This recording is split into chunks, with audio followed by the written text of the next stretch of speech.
Welcome to Shukla study point. आप सभी का स्वागत है आपके अपने YouTube channel Shukla study point में। मैं शिवम शुक्ला आप सभी दोस्तों का हार्दिक स्वागत करता हूं। आज का वीडियो बहुत ही अच्छा होने वाला है उन समस्त छात्र छात्राओं के लिए जिन्होंने अभी अभी एडमिशन लिया है। 2022 में एडमिशन हुआ है, 2023 में या दिसंबर लास्ट तक आपकी परीक्षाएँ होनी हैं फर्स्ट सेमेस्टर की, अर्थात BA first year first semester. आपको बता दूं, अगर आप BSc में भी हैं और जियोग्राफी आपकी विषय वस्तु है, BA में है, तो दोनों के लिए यही क्वेश्चंस आएंगे। आपको बता दूं कि आपके पेपर का नाम क्या है, उसके बारे में आप सभी को पता होगा। भौतिक भूगोल आपको पढ़ना है। जैसा कि आपको पता होगा, इससे पहले 2022 का मॉडल पेपर और उससे जुड़े हुए कुछ चैप्टर्स की वीडियो और इसके अलावा ऑब्जेक्टिव और लिखित टाइप के जो क्वेश्चन पेपर या मॉडल पेपर मैंने दिए हैं, उन समस्त चीज़ों को अगर आप लोगों ने नहीं देखा तो प्लीज़ एक बार देख लीजिएगा। प्लेलिस्ट में आपको वीडियोज़ मिल जाएंगी। और मैंने सोचा कि 2023 की परीक्षा के दृष्टि से, अर्थात जो परीक्षा आपकी होने वाली है, जिन्होंने अभी अभी इंटर पास करके आए हैं, एडमिशन लिया है और बहुत ज़्यादा परेशान हैं, चाहे आप साइंस बैकग्राउंड से रहे हो, चाहे आप आर्ट्स बैकग्राउंड से रहे हो, कोई दिक्कत नहीं है। आपको आसानी से यहाँ पर हर एक चीज़ समझ में आएगा। मैं इतनी विस्तार से आपको पढ़ाने का प्रयास करूँगा, इतनी जो है समन्वयता रहेगी मेरी वाणी में कि आप चाहे अंग्रेजी माध्यम के हो, चाहे हिंदी माध्यम के हो, चाहे साइंस साइड से हो, चाहे आर्ट साइड से हो, हर एक ह्यूमैनिटीज़ का सब्जेक्ट आपके समझ में आएगा। तो आपको एकदम से चिंता करने की आवश्यकता नहीं है। लगभग एक ही वीडियो के माध्यम से आपको यहाँ से लगभग 60 से 80% अर्थात 60% से लेकर के आपका 80% तक एक ही वीडियो से हो सकता है। ऐसे ऐसे 2-3-4 मॉडल पेपर आपको मैं दे दूंगा। आपको बता दूं कि अलग अलग विश्वविद्यालय जो होते हैं, अलग अलग जो है पैटर्न पर परीक्षा करवाते हैं। सिलेबस सभी यूनिवर्सिटीज़ का सेम है। आप किसी भी विश्वविद्यालय से हैं तो आपको फिजिकल ज्योग्राफी अर्थात भौतिक भूगोल ही पढ़ना है BA first year first semester में। तो आपने एडमिशन ले लिया है तो शुक्ला स्टडी पॉइंट अवश्य ज्वाइन करें, अर्थात चैनल को सब्सक्राइब करके और बेल आइकन को प्रेस करें। और इस प्रकार से आपको मैं बिल्कुल फ्री में हर एक चीज़ प्रोवाइड करवाता हूं इसी चैनल के माध्यम से। तो आप इस चैनल को अपने सभी दोस्तों तक पहुंचा दीजिए ताकि वो भी जो है अच्छे तरीके से इसका उपयोग कर सके और उनकी मदद हो सके। तो भौतिक भूगोल अर्थात फिजिकल ज्योग्राफी के सिलेबस को मैंने ऑलरेडी डिस्कस कर दिया था 2022 में। अगर आप लोग कहेंगे तो मैं न्यू सिलेबस डिस्कस कर दूंगा, जो कि सिलेबस है आपका बोर्ड पर डिस्कस कर दूंगा। परेशान नहीं होना है आपको उसके लिए, तो सिलेबस डिस्कस कर दूंगा। मैंने सोचा क्योंकि कुछ विश्वविद्यालय आपकी परीक्षा ऑब्जेक्टिव होगी, कुछ विश्वविद्यालयों की, और कुछ की लिखित होगी, तो इसीलिए मैंने सोचा कि जो है ये ऑब्जेक्टिव टाइप का मॉडल पेपर होगा, लेकिन लिखित वालों के लिए भी महत्वपूर्ण होगा क्योंकि इस वीडियो के माध्यम से बहुत ज़्यादा जानकारी मिलने वाली है। तो आप लोगों के लिए यह वीडियो बहुत ही हेल्पफुल होगी। तो ज़्यादा समय नहीं गंवाएंगे हम, इसीलिए थोड़ा सा इस समय इन्फॉर्मेशन मैंने दे दी ताकि आप जो है आसानी से पढ़ सके और जो आपका कन्फ्यूज़न बना हुआ है, लगातार आप कमेंट्स कर रहे हैं, उसका उत्तर आपको मिल सके। चलिए, जो भी आपको और चीज़ें ना समझ में आएंगी आप कमेंट सेक्शन में हमारे जो है लिखिएगा, मैं आपको उत्तर बता दूंगा। जितने भी लोग जुड़ चुके हैं फटाफट से एक बार वीडियो को लाइक और शेयर कर दीजिएगा। चलिए प्रारंभ करते हैं आज की कक्षा को। मोस्ट इंपोर्टेंट क्वेश्चंस आंसर इसमें समाहित किए जाएंगे। लगभग 111 से 12 प्रश्नों को हमने इसमें समाहित करने का प्रयास किया है, जो कि बहुत ही महत्वपूर्ण है। अगर आपकी परीक्षा ऑब्जेक्टिव होगी तो 100 ऑब्जेक्टिव टाइप के प्रश्न आएंगे। उसी जो है बेस पर मैंने मॉडल पेपर सेट किया है। प्रीवियस ईयर या फिर उससे पहले जो भी क्वेश्चंस आए हुए हैं पेपर में विभिन्न यूनिवर्सिटीज़ के, उन सभी प्रश्नों को देख करके विश्लेषण किया गया। विश्लेषण करने के बाद में मैंने उन सभी प्रश्नों को उठा करके आपके मॉडल पेपर में समाहित करने का प्रयास किया है। लगभग 80% आपका यहीं से तैयार हो गया। तो BA फर्स्ट सेमेस्टर 2023 के छात्र छात्रों के लिए बहुत ही महत्वपूर्ण होगा। आइए देखते हैं कैसे कैसे प्रश्न आपकी परीक्षा में आने वाले हैं और कौन कौन से प्रश्नों के उत्तर आपको कैसे करना है। देखिए, जब भी आपका पेपर ऑब्जेक्टिव होगा तो इस प्रकार से आपके समक्ष प्रश्न आएंगे। अब इनको कैसे हल करना है आइए हम चर्चा करते हैं और जानते हैं कि आखिरकार इसके सही उत्तर क्या होंगे। आप लोग कॉपी पेन लेकर के बैठ जाइएगा और नोट डाउन करते रहिएगा। उत्तर आप नोट डाउन कर लीजिएगा एक प्रकार से, और जो है उत्तर नोट डाउन नहीं करेंगे तो एक बार 2 से 3 बार अगर आप मेरी वीडियोस को देख लेंगे। मेरे छात्र छात्राओं ने लगभग 80 से 84% तक नंबर आया है। 84% हाईएस्ट नंबर रहा है एक बच्चे का, ठीक है। और बाकी 80% से लेकर के बहुत सारे बच्चों का 80, बहुत सारे का 81, बहुत सारे का 76, बहुत सारों का 72, बहुत सारों का 78% तक नंबर आए हैं। इसके अलावा बहुत सारे लोगों ने तो 55-56% भी लाए हैं। तो ऐसी बात नहीं कि बहुत ज़्यादा ही नंबर जैसे आपके ऊपर डिपेंड है। अगर आप 2 से 3 बार वीडियो देख लेते हैं, निश्चित तौर पर 100% मैं बता रहा हूँ, आपको टॉप करने से कोई नहीं रोक सकता।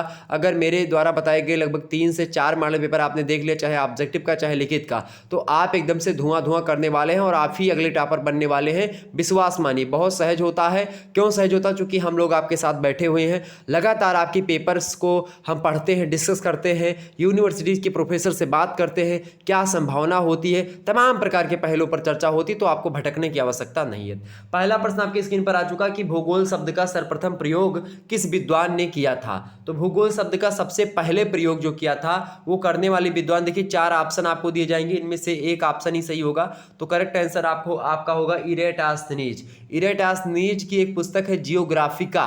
तो एग्जाम में प्रश्न पूछता है कि जियोग्राफिका पुस्तक के लेखक कौन है? तो एग्जाम में प्रश्न आया भी हुआ है, पिछले साल आया था। तो इरेटास्थनीज जो है वो एक जो है कौन है भाई? विद्वान है, यानी कि जियोग्राफिस्ट है, अर्थात भूगोलवेत्ता हैं ये। अब भूगोलवेत्ता हैं तो इन्होंने सबसे पहले एक पुस्तक लिखी, उस पुस्तक का नाम है जियोग्राफिका। उसी पुस्तक में इन्होंने एक शब्द का मेंशन किया जिसको हम जियोग्राफी कहते हैं। तो जियोग्राफी शब्द का सबसे पहले जो प्रयोग किया उन्होंने, किसने किया? इरेटास्थनीज ने अपनी पुस्तक किसमें किया? जियोग्राफिका में किया इरेटास्थनीज ने। ओके, ये बात ध्यान रखिएगा। और यही कारण है कि व्यवस्थित भूगोल का जनक अगर हम किसी को कहते हैं तो इरेटास्थनीज को कहते हैं। अभी ऑब्जेक्टिव में प्रश्न मैंने आगे रखा है इस प्रश्न को, तो अभी डिस्कस करेंगे। तो इसका करेक्ट आंसर क्या होगा? इरेटास्थनीज भूगोल शब्द का सबसे पहले इन्होंने ही प्रतिपादन किया था, इन्होंने अपने पुस्तक में भूगोल शब्द का मेंशन किया था। अगला प्रश्न आपकी स्क्रीन पर आ चुका है कि भूगोल का पिता अर्थात फादर ऑफ जियोग्राफी कहा जाता है? किसे कहा जाता है फादर ऑफ जियोग्राफी, यानी भूगोल का जनक या भूगोल का पिता? तो किसे कहा जाता है भैया? हेरोडोटस को, हिकेटियस को, या हम्बोल्ट को, या इनमें से कोई नहीं। करेक्ट आंसर होगा आपका ऑप्शन नंबर बी, हिकेटियस को क्या कहा जाता है? Father of geography is called Hecataeus. Okay, ये क्लियर होगी बातें। तो हिकेटियस को भूगोल का जनक या भूगोल का पिता कहा जाता है। आप ध्यान रखिएगा, ऑप्शन नंबर इसका बी करेक्ट आंसर होगा। अगला प्रश्न देखिएगा, इन सभी प्रश्नों को बहुत ही ध्यान से आप पढ़ने का प्रयास करेंगे। अगला बहुत ही महत्वपूर्ण प्रश्न एग्जाम पॉइंट ऑफ व्यू से प्रश्न है कि व्यवस्थित भूगोल का जनक कहा जाता है। ये 3 प्रश्न ऐसे हैं जो कि कंफ्यूज भी करते हैं, एग्जाम्स में हर बार पूछे भी जाते हैं। आपको 3 नंबर दिला देंगे ऑब्जेक्टिव वालों, और लिखित वालों तो आप अगर इस प्रकार से लिखेंगे कि जियोग्राफी का सबसे पहले प्रयोग जो है जियोग्राफी का पुस्तक जो कि इरेटास्थनीज की पुस्तक है उसमें मिलता है, इसी कारण से इनको व्यवस्थित भूगोल का जनक कहा जाता है। वैसे तो भूगोल का जनक जो है हिकेटियस है, लेकिन व्यवस्थित भूगोल के जनक की जब बात हम करते हैं तब किसका नाम आता है? तब इरेटास्थनीज का नाम आता है। इस प्रकार से आप भूमिका बना करके लिख सकते हैं। अगर ऐसा आप लोगों ने अपनी कॉपी में जो है प्रदर्शन किया, निश्चित तौर पर एग्जामिनर एकदम से प्रसन्न हो जाता है और आपको बड़ा अच्छा नंबर देता है। ठीक, तो व्यवस्थित भूगोल पिछले 5 वर्षों का एक्सपीरियंस है मुझे आपको पढ़ाने का, तो आपको जो है परेशान नहीं होना किसी प्रकार से। मैं आपके साथ हूँ, आपके साथ हमेशा रहूँगा, चाहे आप जो है आपकी परीक्षा चाहे जितनी कठिन आएगी तो भी मैं आपके पेपर को सॉल्व करवाऊँगा, और सरल आएगी तो भी। ठीक है, वैसे मेरा पूर्ण विश्वास है कि आपके मॉडल पेपर जो मैं बता रहा हूँ इसी से सब आएगा, और जब पेपर आपका हो जाएगा, पेपर मेरे पास सेंड करिएगा और मैं पेपर को डिस्कशन करूँगा खुले मंच पर, और फिर आकर के आप इस मॉडल पेपर से मिला लीजिएगा। 100% आप देखिएगा लगभग और लगभग यहीं से पूछे जा रहे होंगे प्रश्न जो भी बने होंगे। चूंकि जियोग्राफी और फिजिकल जियोग्राफी की बात की जाए तो इसमें से यही सारे प्रश्न बनते हैं जो कि मैंने यहाँ पर रखे हैं। चले, व्यवस्थित भूगोल का जनक मैंने शुरुआत में बताया आपको, क्या? इरेटास्थनीज को। क्यों कहा जाता है? क्योंकि इन्होंने सबसे पहले प्रयोग किया था जियोग्राफी शब्द का, भूगोल शब्द का सबसे पहले प्रयोग किया था किसने? इरेटास्थनीज। इसीलिए करेक्ट आंसर क्या हो जाएगा? Option number A. तो बिल्कुल आप सभी के करेक्ट आंसर आ रहे हैं। फटाफट से एक बार वीडियो को लाइक और शेयर कर दीजिएगा। अगला प्रश्न भूगोल का सामान्य अर्थ है। भूगोल का सामान्य अर्थ पृथ्वी की संरचना, पृथ्वी का इतिहास, पृथ्वी का वर्णन, या इनमें से कोई नहीं? फटाफट से बताइएगा, भूगोल का सामान्य अर्थ क्या है? भूगोल का सामान्य अर्थ क्या है भाई? पृथ्वी का वर्णन, यानी कि जियो प्लस ग्राफिया इज कॉल्ड जियोग्राफी। जियो माने होता है आपका अर्थ यानी कि पृथ्वी, और ग्राफिया माने होता है डिस्क्रिप्शन अर्थात वर्णन करना। तो जिस विषय वस्तु के अंतर्गत हम भूगोल यानी कि भूमि का वर्णन करते हैं या फिर पृथ्वी का वर्णन करते हैं, उस भूगोल को हम जियोग्राफी अर्थात भूगोल नाम देते हैं। ऑप्शन नंबर इसका सी करेक्ट आंसर होगा। भूगोल का सामान्य अर्थ क्या है? पृथ्वी का वर्णन करना।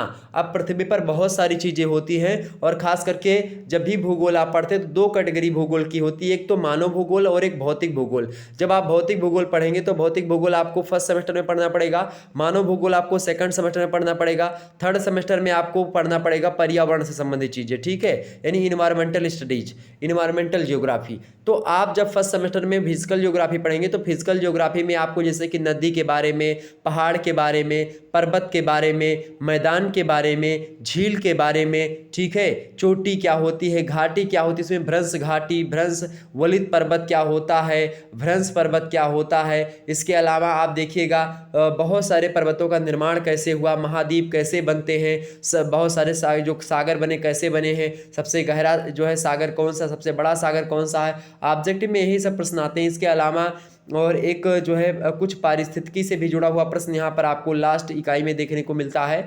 तो कुल मिलाकर के आपको बता दूं कि अपरदन क्या है, अपक्षय क्या है, अनाच्छादन क्या है, ठीक, हिमटोपियाँ क्या है, हिमाच्छादन क्या है, या फिर एक प्रकार से नदियों के द्वारा जो आती हैं जैसे बाढ़ हो गई क्या है, चक्रवात किसे कहते हैं। इसके अलावा आप देखते हैं और भी सुनामी किसे कहते हैं, ये सब आपको पढ़ना पड़ेगा। ये सब फिजिकल ज्योग्राफी, जो गर्म जलधाराएं हैं, समुद्र की ठंडी जलधाराएं हैं, ये सब आपको भौतिक भूगोल के अंतर्गत पढ़ना पड़ता है, ठीक। पर्वतों का निर्माण कैसे हुआ है, वो तमाम प्रक्रिया, वेगनर का महाद्वीपीय सिद्धांत से लेकर के कोबर का भूसन्नति सिद्धांत से लेकर के पर्वत निर्माण से संबंधित तमाम सारे सिद्धांतों को आपको पढ़ना होता है। हम एक दिन सिलेबस आपको बोर्ड पर डिस्कस कर देंगे, आसानी से आप लोग उसमें समझिएगा पूरी के पूरी सिलेबस में आपको पढ़ना क्या है। वैसे मॉडल पेपर में ही आपको पता लग जाएगा कि कैसे कैसे प्रश्न आते हैं। एक बार मैं सिलेबस विस्तार से बोर्ड पर डिस्कस कर दूंगा हिंदी और अंग्रेजी दोनों भाषाओं में, ओके। तो भूगोल का सामान्य अर्थ क्या है, पृथ्वी का वर्णन करना। पृथ्वी में बहुत सारी चीजें होती है। अगला प्रश्न आप देखिएगा, आधुनिक भूगोल का जनक किसे कहा जाता है। देखिए बहुत ही महत्वपूर्ण प्रश्न है, आधुनिक भूगोल का जनक। ऑप्शन ए दिया अनेक्सिमेंडर एवं टिलिनी, ऑप्शन बी दिया अलेक्जेंडर वान हम्बोल्ट और रिटर, ऑप्शन सी दिया Herodotus and Ritter, option D दिया इनमें से कोई नहीं। तो आधुनिक भूगोल यानी कि फादर ऑफ मॉडर्न जियोग्राफी या व्यवस्थित भूगोल तो मैंने बता ही दिया, इरेटास्निच। भूगोल के जनक कौन है, हिकेटियस हैं। अब आधुनिक भूगोल के जनक की अगर बात आती है तो अलेक्जेंडर वान हम्बोल्ट ने बहुत महत्वपूर्ण योगदान दिया और कार्ल रिटर ने, इन दोनों का नाम आता। तो ऑप्शन नंबर बी दिया Alexander von Humboldt and Ritter यानी कार्ल रिटर। तो ऑप्शन नंबर इसका बी लगा दीजिएगा, करेक्ट आंसर होगा option number B is right answer in this question. Next प्रश्न, अगला प्रश्न आप सभी लोग देखिएगा, फटाफट से लाइक कर दीजिए, शेयर कर दीजिए। अगला प्रश्न है, सर्वप्रथम मापक के आधार पर विश्व का मानचित्र किसने बनाया। तो सर्वप्रथम मापक के आधार पर विश्व का जो मानचित्र बनाया था, रेटिजल ने बनाया, क्या हम्बोल्ट ने बनाया, या हिकेटियस ने, या फिर जो है एनेक्सिमेंडर ने। तो सर्वप्रथम मापक के आधार पर जो विश्व का मानचित्र बनाया था वो एनेक्सिमेंडर ने बनाया था। किसने बनाया था, एनेक्सिमेंडर ने बनाया था, याद रख लीजिएगा। एग्जाम पॉइंट ऑफ व्यू से बहुत महत्वपूर्ण प्रश्न है। नेक्स्ट प्रश्न आपसे पूछा जा सकता है एग्जाम्स में कि पृथ्वी तल यानी भूगोल में पृथ्वी तल के विभिन्न क्षेत्रों का अध्ययन उनकी समस्त समस्याओं के आधार पर किया जाता है, या कथन किस विद्वान का है। ऑप्शन ए हार्टसोन, बी है टॉलेमी, सी है कार्ल रिटर और सी है आपका डी है रिचथोपेन। बताने का प्रयास करेंगे। पृथ्वी में प्रश्न है कि भूगोल में पृथ्वी तल के विभिन्न क्षेत्रों का अध्ययन उनकी समस्त समस्याओं के आधार पर किया जाता है। यह परिभाषा दी गई है भूगोल की, और किसने दी है, यह परिभाषा दी है रिचथोपेन महोदय ने। ऑप्शन डी में दिए करेक्ट आंसर होंगे, लगा लीजिएगा टिक, रिचथोपेन, डी ऑप्शन। अगला प्रश्न देखिएगा, जो छात्र छात्रा इस वीडियो को 2 से 3 बार देखेंगे कंठस्थ हो जाएगा एकदम से, उनके ईयरफोन या हेडफोन ले लीजिए, आसानी से लगा करके 3 से 4 बार वीडियो ऑनलाइन ही सुनिएगा, यूट्यूब पर ही देखिए वीडियो, चूँकि उससे थोड़ा बहुत मेरा भी फायदा हो जाएगा और थोड़ा बहुत एक प्रकार से आप लोगों के लिए भी यही रहेगा कि ऑनलाइन आप वीडियो देखेंगे तो थोड़ा बहुत मेरा भी फायदा हो सकता है। तो आप प्लीज़ ऑनलाइन वीडियो देखने का प्रयास करेंगे, क्योंकि बिल्कुल फ्री में आपको अगर सारी चीज़ें प्रोवाइड करवा रहा हूँ। तो थोड़ा सा अगर ऐड वगैरह आपके चैनल पर मतलब कि आपके वीडियोज़ पर इस पर आ जाएंगे तो उसको अगर आप देख लेंगे तो थोड़ा सा हो सकता है कि मुझे कुछ इनकम हो जाए। तो आप लोग यही करिएगा कि ऑनलाइन ही वीडियो देखिए, डाउनलोड करके मत देखिएगा, ऑनलाइन ही देखिएगा, जो भी वीडियो देखिएगा ऑनलाइन ही, ओके, ध्यान रखेंगे। प्लेलिस्ट में आप अपनी प्लेलिस्ट अपनी खुद की बना सकते हैं इस वीडियो के माध्यम से, और उसमें आसानी से आप देख सकते हैं। हालांकि देखिएगा जैसे भी आपकी इच्छा हो, और मेरा जो कहने का मतलब था मैंने आपको बता दिया।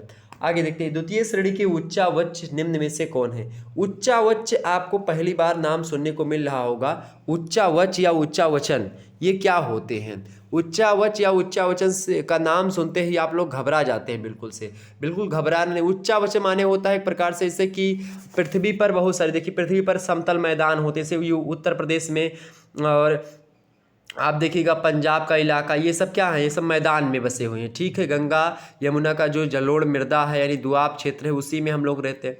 बट आप देखिएगा कि जैसे कि उत्तराखंड वगैरह में जाइएगा तो पर्वत पठार है, ठीक है, और इधर जाइएगा राजस्थान में तो क्या पड़ेगा आपको, बहुत ज़्यादा मतलब वो पड़ेगा मतलब रेगिस्तान पड़ेगा, ठीक, यानी कि मरुस्थल पड़ेगा। इसी प्रकार से आप देखिएगा अलग अलग स्थानों पर कहीं पर जो है पठार ही पड़ेगा, जैसे मध्य प्रदेश वगैरह में पहाड़ी इलाके पठार है, ठीक। तो इस प्रकार से ये उच्चावच होते हैं। तो उच्चावच माने होता है एक प्रकार से जैसे उच्च है नीच है, तो उसी हिसाब से समझ लीजिए उच्चा नीचा उच्चावच, ठीक है, यानी कि कहूँ ऊंच मैदान है, कहूँ खाल है, कहूँ ढेर, वही में तमाम प्रकार के दुनिया भर के, तो उच्चावच मतलब वही सब चीज़ है जो आप समझ रहे हैं।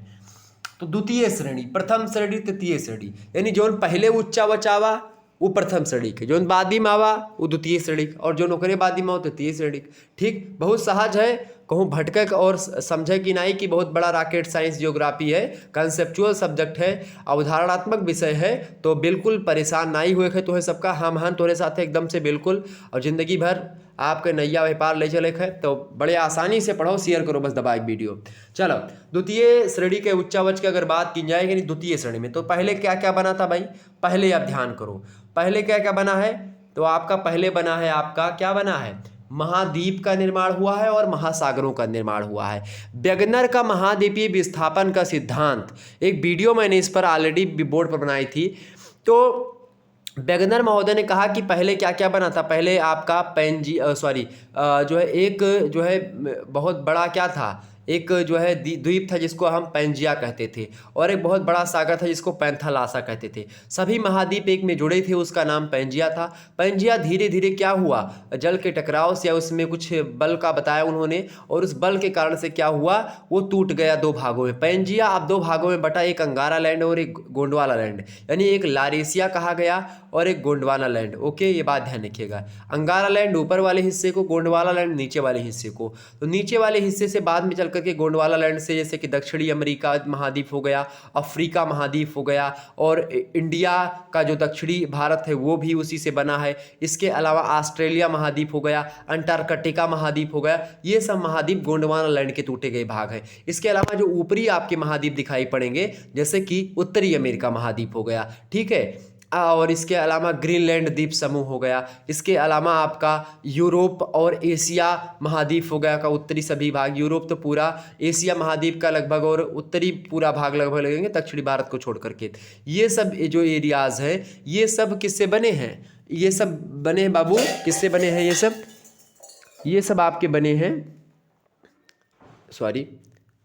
तो ये सब बने हैं किससे, ये सब बने हैं आपके अंगारा लैंड से, जो ऊपरी वाला हिस्सा था। और इस प्रकार से जब ये जो है द्वीप अलग अलग होते गए, मतलब कि ये जमीन के टुकड़े, उसके बाद में क्या हुआ कि विभिन्न महासागरों का विकास हुआ। तो सबसे पहले महाद्वीप और महासागरों का निर्माण हुआ। तो प्रथम श्रेणी के उच्चावच क्या हैं, महाद्वीप और महासागर हैं, ठीक। फिर द्वितीय श्रेणी में आएंगे, अब जब महाद्वीप बन गए, महासागर बन गए, उसके बाद में क्या हुआ, उसके बाद में पर्वतों का निर्माण हुआ। महाद्वीपों पर क्या हुआ, लगातार एक जो है मतलब कि टीला जा करके, जैसे कि जो दक्षिणी भारत है वो अफ्रीका से टूट करके मेडागास्कर से होते हुए और आकर के भारत में टकराया। इसके टकराव के फलस्वरूप क्या हुआ, हिमालय जैसे बड़े पर्वतों का निर्माण हुआ, ठीक, जिसकी चोटी आप देखते हैं माउंट एवरेस्ट दुनिया की सबसे ऊंची चोटी है। तो इस प्रकार से ऊंचे ऊंचे वलित पर्वतों का निर्माण होना शुरू हुआ जब जमीन के टुकड़े तैर तैर करके उस पर जल पर और एक दूसरे से टकराने लगे। पर्वतों का निर्माण, पठारों का निर्माण, मैदानों का निर्माण और झीलों का निर्माण होना प्रारंभ हो गया। इस प्रकार से द्वितीय श्रेणी के उच्चावच की अगर बात करें तो पर्वत, पठार, मैदान और झील। चूंकि महाद्वीप प्रथम श्रेणी का इसलिए ये नहीं होगा, और महासागर आप देखिएगा ये भी द्वितीय श्रेणी मतलब प्रथम श्रेणी का है, इसलिए ये भी नहीं होगा महासागरीय बेसिन। तो एक प्रकार से आपका क्या होगा, पर्वत, पठार, मैदान और झील, ऑप्शन नंबर इसका ए करेक्ट आंसर होगा। ये सब द्वितीय श्रेणी के हैं। अगर प्रथम श्रेणी का उच्चावच पूछा आता तो क्या होते हैं आपके महाद्वीप और महासागर, और तृतीय श्रेणी का उच्चावच पूछेगा तो पर्वतों से क्या बनते हैं, पर्वतों पर जैसे कि आपका ग्लेशियर हो गए, ये पर्वतों के निर्माण। इसके अलावा पठारों पर आप देखते हैं तमाम सारी चीज़ें, मैदानों झीलों के माध्यम से नदियों का निर्माण हो गया, नदियाँ बह रही हैं, और इसके अलावा बांध का निर्माण हो गया, वनों का विकास हो गया, ये सब तृतीय श्रेणी के उच्चावच में आ सकते हैं। ओके, ये सब समझ में आ गई बातें। अगला प्रश्न आपकी स्क्रीन पर आ चुका है। निम्नलिखित में से किसने सबसे पहले यह कहा था कि पृथ्वी गोलाकार है? सबसे पहले अरिस्टोटल ने यानी अरस्तु महोदय ने कहा था कि पृथ्वी क्या है, गोलाकार है, यानी कि पृथ्वी गोल है। किसने कहा था? अरस्तु ने बताया था। ऑप्शन नंबर इसका ए करेक्ट आंसर होगा। अगला प्रश्न आप देखिएगा, डेटम रेखा क्या है? डेटम रेखा किसे कहते हैं? डेटम रेखा उस रेखा को कहते हैं जो कि समुद्र तल की क्षैतिज रेखा होती है, जिससे ऊंचाई और गहराई की माप की जाती है। अर्थात समुद्र तल की एक क्षैतिज रेखा होती है जिससे समुद्र तल की ऊंचाई कितनी है और उसकी गहराई कितनी है, इसकी दोनों के बीच की माप जो होती है डेटम रेखा से होती है। समुद्र की जो क्षैतिज रेखा होती है, क्षैतिज रेखा एक प्रकार से इस प्रकार की रेखा, तो उससे समुद्र की ऊंचाई कितनी है और गहराई कितनी है, इसकी माप की जाती है इस रेखा से समुद्र तल की। ओके, ऑप्शन नंबर इसका बी करेक्ट आंसर होगा। अगली स्लाइड आपकी स्क्रीन पर आ चुकी है। अगला प्रश्न देखिएगा, बहुत ही महत्वपूर्ण प्रश्न आ चुका है। एक बार सभी लोग लाइक और शेयर कर दीजिए जितने भी लोग देख रहे हैं। अगला प्रश्न, आधुनिक मानव होमोसेपियंस के विकास का समय है, बताएं। होमोसेपियंस जो मानव है इसके विकास का एक प्रकार से प्रश्न पूछा गया कि आधुनिक मानव जो होमोसेपियंस है इसके विकास का समय कौन सा है?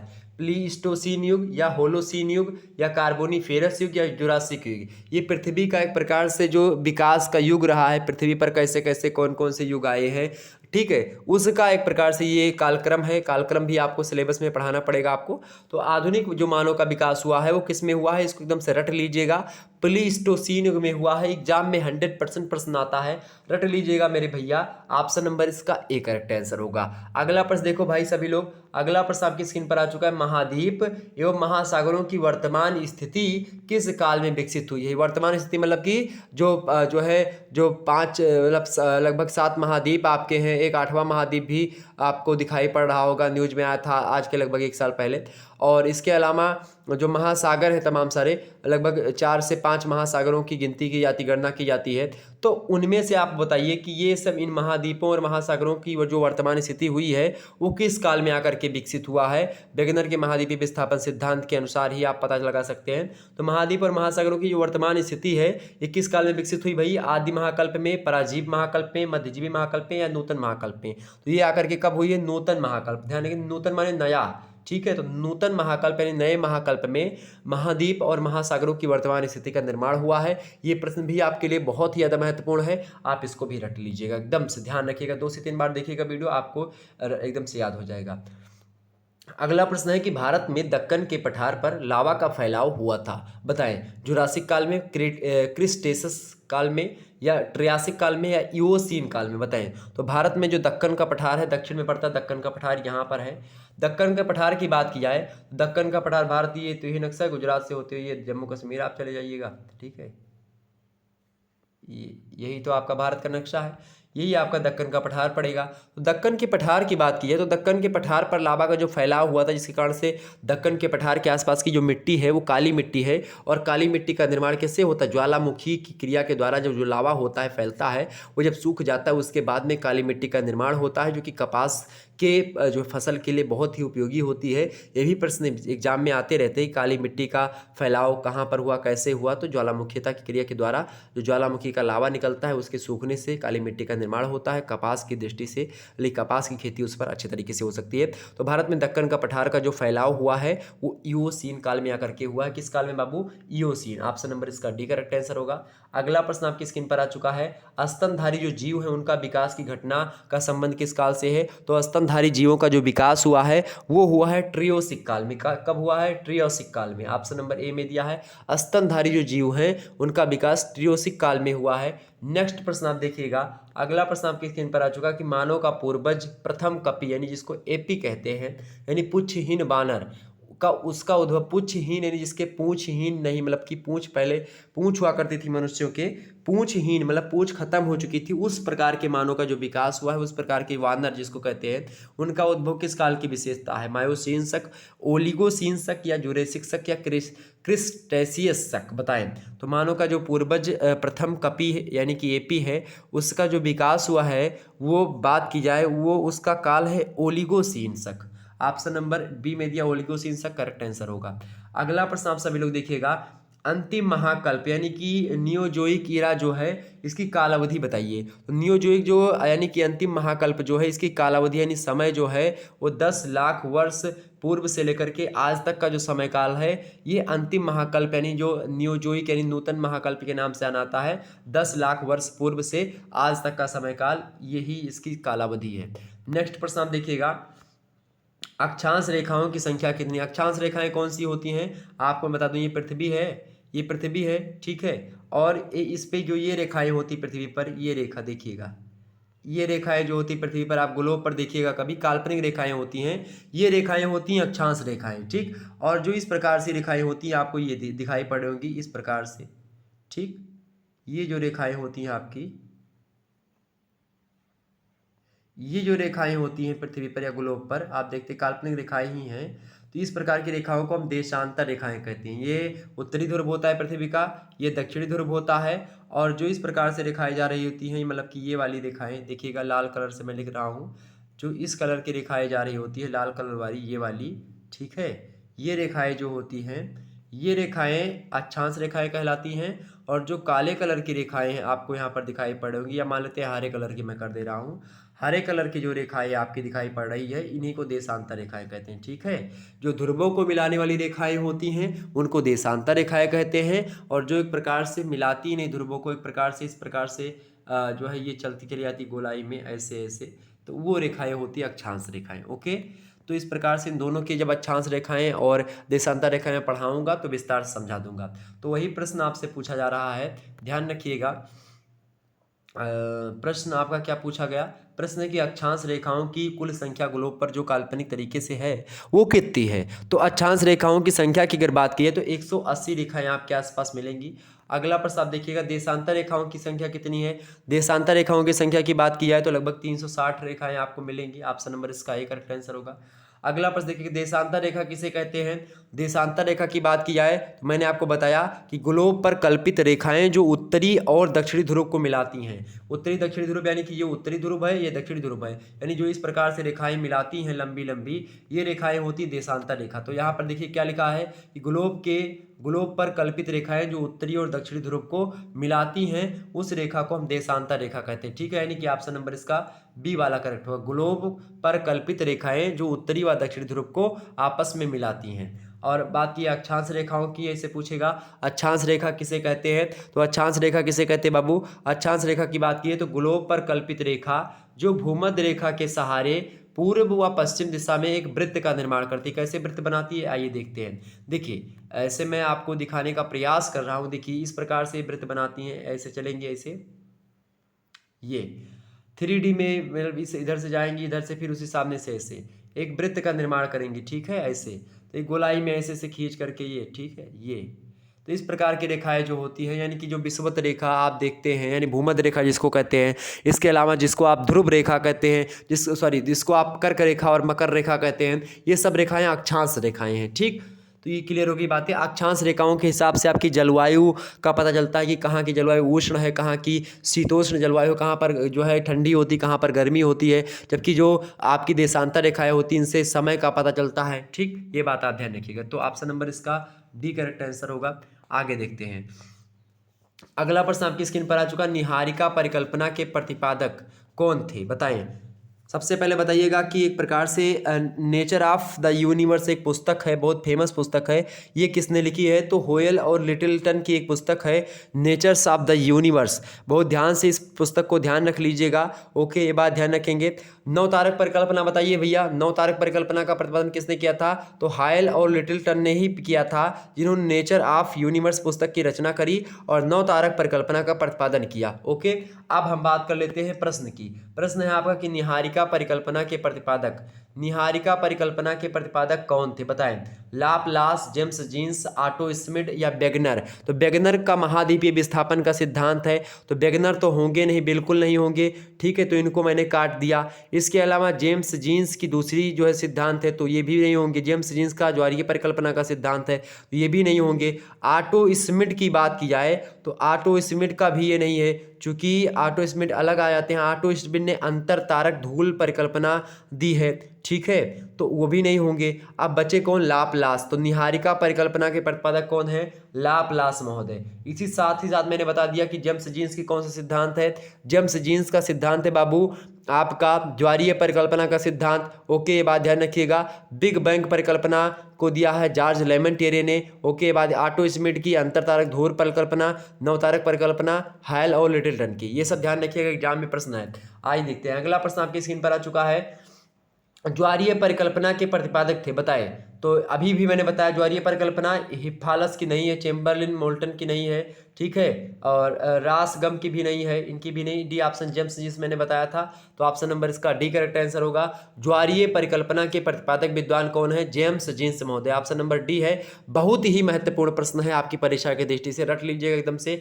अगला प्रश्न आप देखिएगा, बिग बैंग परिकल्पना, दैट इज मोस्ट इंपॉर्टेंट परिकल्पना, यानी बिग बैंग जो हाइपोथेसिस है बहुत ही महत्वपूर्ण है। इसके प्रतिपादक है जॉर्ज लेमेंटेरे। ये एक जो है पादरी हैं जॉर्ज लेमेंटेरे।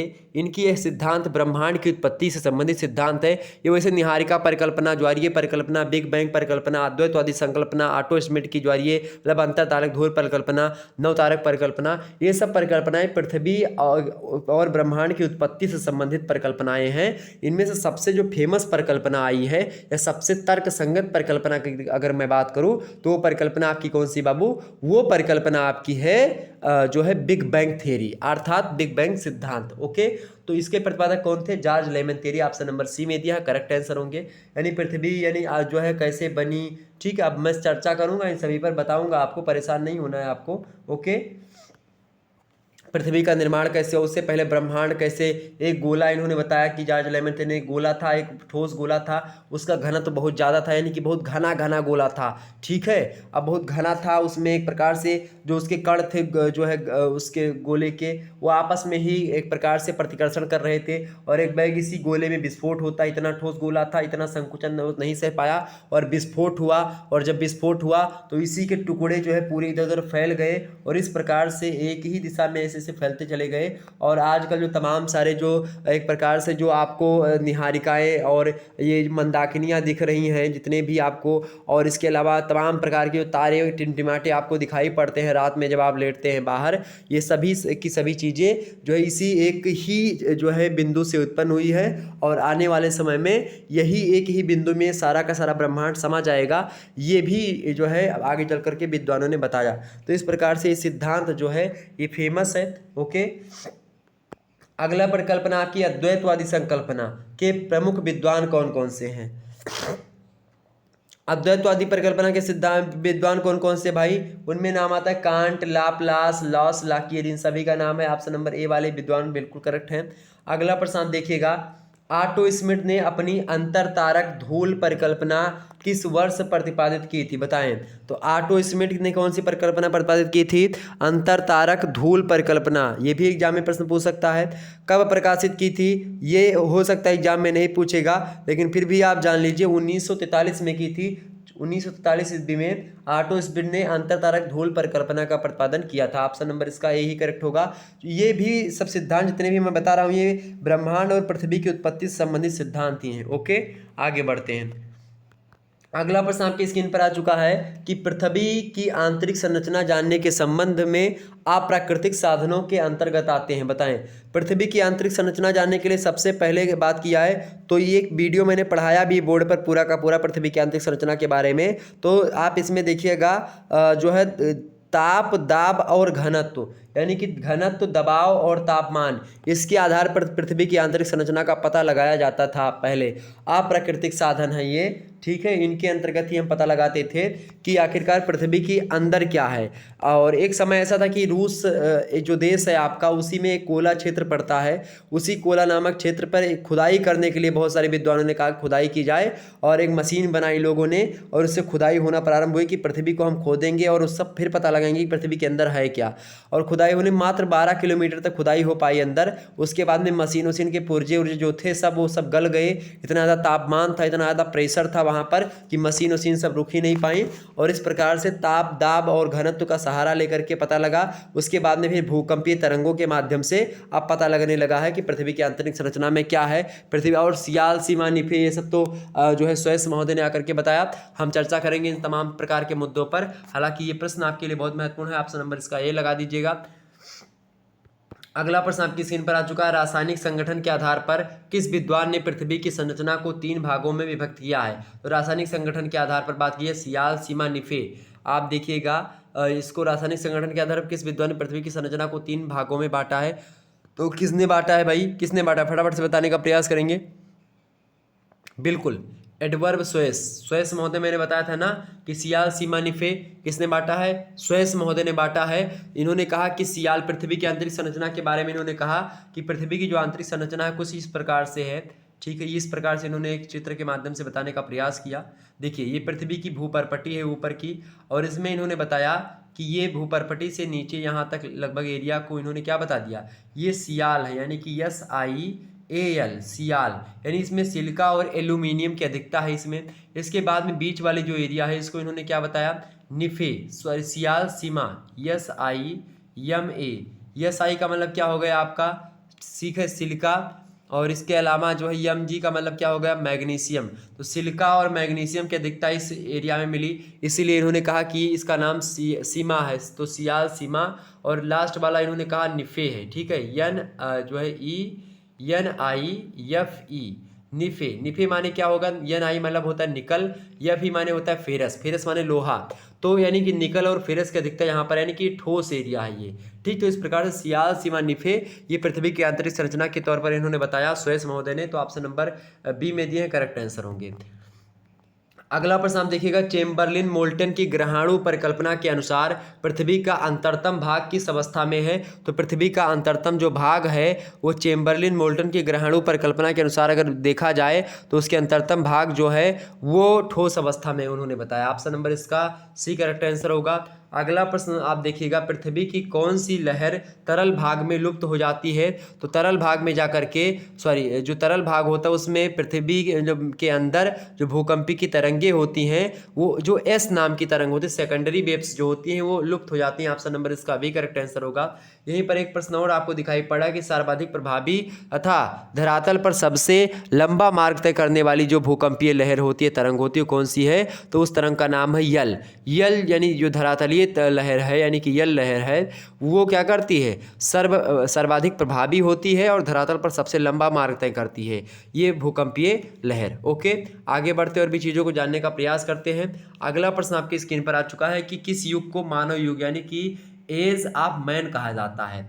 किस युग को कहा जाता है? फटाफट से बताने का प्रयास करेंगे सभी लोग। ओके, चले, किस युग को मानव युग यानी कि एज ऑफ मैन कहा जाता है? तो एज ऑफ मैन कहा जाता है भाई होलोसीन शक को। किसको? होलोसीन शक को एज ऑफ मैन कहा जाता है। ऑप्शन नंबर इसका बी करेक्ट आंसर होगा। अगला प्रश्न आपकी स्क्रीन पर आ चुका कि वेगनर के अनुसार पैंजिया के टूटने का क्या कारण था? शुरुआत में ही मैंने बताया था ना वेगनर का महाद्वीप विस्थापन का सिद्धांत, उसी में इन्होंने पैंजिया के टूटने के कई कारण बताए थे और कहा था कि जो है प्लवनशीलता के कारण से क्या हुआ है, ये टूट गया है। तो ऑप्शन नंबर इसका बी करेक्ट आंसर होगा। प्लवनशीलता के कारण से पैंजिया टूट गया और टूटने के बाद में क्या हुआ है, और तमाम प्रकार की चीज़ों का विकास। ऑप्शन नंबर इसका बी करेक्ट आंसर होगा। अगला प्रश्न आप देखिएगा, बुद्धिमान मानव निकटतम पूर्वज किस मानव को माना जाता है? यानी कि बुद्धिमान मानव का जो निकटतम पूर्वज मानव है वो कौन सा मानव है? क्रोमेगनन मानव या फिर निएंडरथल मानव या रूमापिथेकस, या इनमें से कोई नहीं। तो जो क्रोमोगनन मानव है वो बुद्धिमान मानव का यानी हम लोगों का क्या है, निकटतम पूर्वज माना सकता है। ऑप्शन ऑप्शन नंबर इसका ए दिया है, करेक्ट आंसर होगा। अगला प्रश्न आप देखिएगा, सुबह का तारा, प्रश्न बड़ा ये अच्छा है, सुबह का तारा अथवा भोर का तारा या सायंकाल का तारा किस ग्रह को कहा जाता है?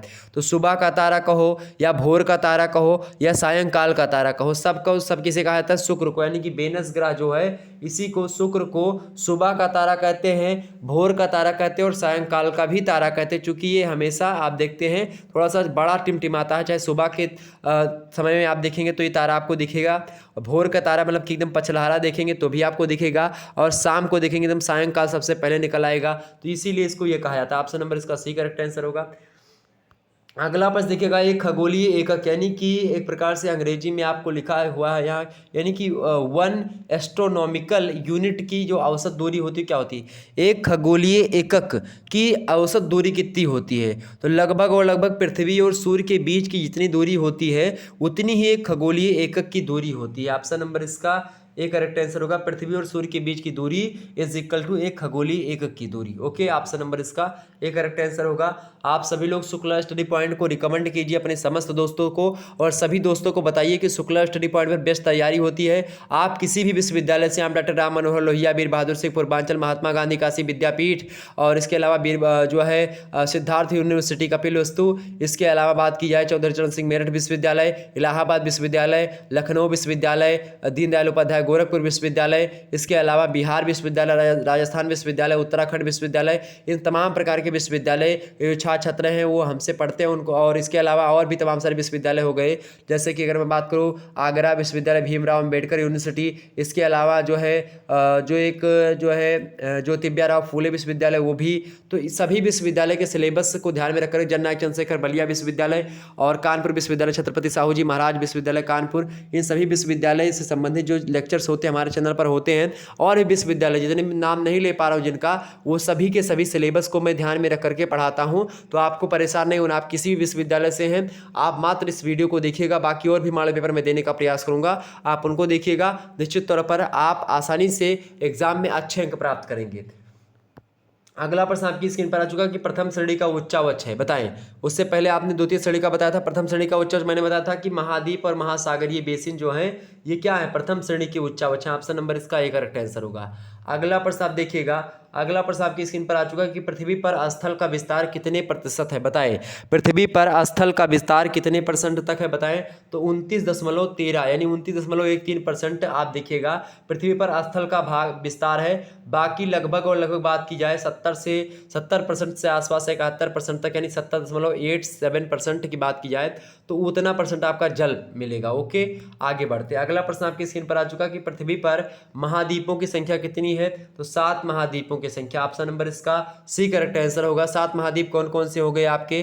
जैसे कि एक हो गया आपका उत्तरी अमेरिका, एक हो गया दक्षिणी अमेरिका, ठीक है, एक हो गया अफ्रीका महाद्वीप, एक हो गया एशिया महाद्वीप, एक हो गया यूरोप महाद्वीप। तो कितने हो गए? 3, 2, 5 हो गए। एक हो गया आपका ऑस्ट्रेलिया महाद्वीप, ठीक है, और एक हो गया आपका अंटार्कटिका महाद्वीप। इस प्रकार से 7 महाद्वीप आपके होते हैं। ओके, सबसे बड़ा महाद्वीप कौन सा है? एशिया महाद्वीप, और सबसे छोटा महाद्वीप कौन सा है? ऑस्ट्रेलिया महाद्वीप। ओके, ये बात ध्यान रखिएगा। तो इस प्रकार से अब एक महाद्वीप और नया जो है खोज हुई है, ठीक है, जीलैंडिया नाम से, ऑस्ट्रेलिया महाद्वीप के बगल में ही, तो वो ध्यान रखिएगा। आगे बढ़ते हैं। अगला प्रश्न, विश्व का सबसे बड़ा महासागर कौन सा है? तो विश्व का सबसे बड़ा महासागर कौन सा है? प्रशांत महासागर है, पैसिफिक ओशियन। ऑप्शन नंबर इसका डी करेक्ट आंसर होगा। और इसी महासागर में आप देखिएगा पृथ्वी पर सबसे गहरा जो ट्रेंच है, यानी कि सबसे गहरा जो गर्त है, पृथ्वी पर सबसे गहरा मेरियाना जो ट्रेंच है, मेरियाना जो गर्त है, वो 1033 मीटर की गहराई पर इसी में स्थित है, यानी कि प्रशांत महासागर में स्थित है। ऑप्शन नंबर इसका बी करेक्ट आंसर होगा। एग्जाम में बहुत बार प्रश्न पूछा गया है, ये प्रश्न बहुत ही महत्वपूर्ण है। अगला प्रश्न आपकी स्क्रीन पर आ चुका कि संसार का सर्वाधिक सक्रिय ज्वालामुखी कौन सा है? तो संसार का सबसे सक्रिय ज्वालामुखी कौन सा है? फटाफट से बताने का प्रयास करेंगे तो उस ज्वालामुखी का नाम है किलायु, ठीक है। संसार का सबसे सक्रिय ज्वालामुखी आप बोल सकते हैं इसको। इसके अलावा जो है स्टाम्बोली भी आपका आता है, कोटापैक्सी भी है, फ्यूजियामा भी है, ये सब क्या है? सक्रिय ज्वालामुखी के ही उदाहरण है। ओके, ये बात ध्यान रखिएगा। क्लियर हो गई बातें? आगे बढ़ा जाए। चलिए, अगला प्रश्न आपकी स्क्रीन पर आ चुका है। अगला प्रश्न आपकी स्क्रीन पर आ चुका, फटाफट से आप देखेंगे। प्रश्न है कि पृथ्वी विश्व की सबसे लंबी पर्वत श्रृंखला, प्रश्न आपकी स्क्रीन पर आ चुका कि विश्व की सबसे लंबी पर्वत श्रृंखला कौन सी है, बताइएगा सभी लोग। विश्व की सबसे लंबी पर्वत श्रृंखला कौन सी? लंबी पूछा गया है, ऊंची नहीं पूछा गया है। ऊंची पूछा जाता तो आप हिमालय श्रेणी बताते, लेकिन लंबी पूछा गया तो एंडीज पर्वत श्रृंखला जो है ये बहुत ज़्यादा लंबी पर्वत श्रृंखला है। तो ऑप्शन नंबर इसका ए करेक्ट आंसर होगा, उत्तरी अमेरिका के आसपास पड़ती है। अगला प्रश्न आप देखिएगा, निम्नलिखित में कौन अल्पाइन पर्वत नहीं है? कौन अल्पाइन पर्वत नहीं है भाई इनमें से? तो देखिएगा जो अपलेशियन पर्वत है ये अल्पाइन पर्वत नहीं है। बाकी रॉकी पर्वत, हिमालय पर्वत और एंडीज पर्वत ये सब अल्पाइन या वलित पर्वत की श्रेणी में आते हैं, ठीक है। अपलेशियन पर्वत नहीं आता है। ऑप्शन नंबर इसका ए करेक्ट आंसर होगा। अगला प्रश्न आप देखिएगा, अगला प्रश्न आपकी स्क्रीन पर आ चुका कि भूसन्नति यानी जियोसिंक्लाइन क्या है? इसका सिद्धांत यानी भूसन्नति का सिद्धांत दिया था कोबर महोदय ने, ठीक है। तो आप देखिएगा उथले, इसका मतलब क्या होता है?